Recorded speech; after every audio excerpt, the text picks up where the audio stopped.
សួស្តីលោកស្រីអ្នកនាងកញ្ញាមង្គលការមួយនៅខេត្តព្រៃវែងមានភ្ញៀវ800នាក់ចូលរួម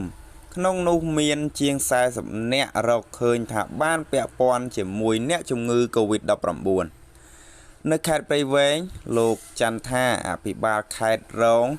ព្រៃវែងបានឲ្យដឹងថាតាមការផ្ដល់ព័ត៌មានពីសមត្ថកិច្ចរាជធានីភ្នំពេញ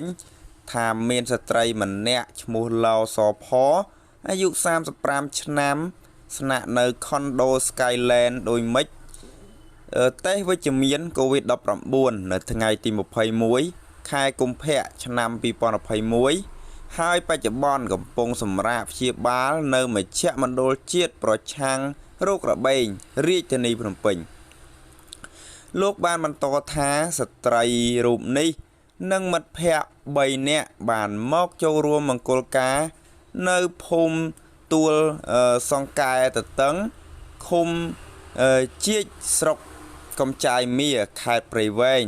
នៅថ្ងៃទី17ខែកុម្ភៈវេលាម៉ោង12ដល់ម៉ោង3:30នាទីរសៀលនៅចំពោះមុខអាជ្ញាធរបានចុះស្រាវជ្រាវនិងចាត់វិធានការចំពោះអ្នកដែលពាក់ព័ន្ធដោយផ្ទាល់ចំនួន14នាក់ធ្វើចាត់តាល័យស័កយកសំណាកទៅពិនិត្យនិងមិនផ្ទាល់27នាក់រួមទាំងអ្នកពាក់ព័ន្ធដោយប្រយោលផ្សេងទៀតណែនាំនិងដាក់ដោយឡែកនិងបន្តស្រាវជ្រាវបាទអញ្ចឹងនេះគឺជាព័ត៌មានដែល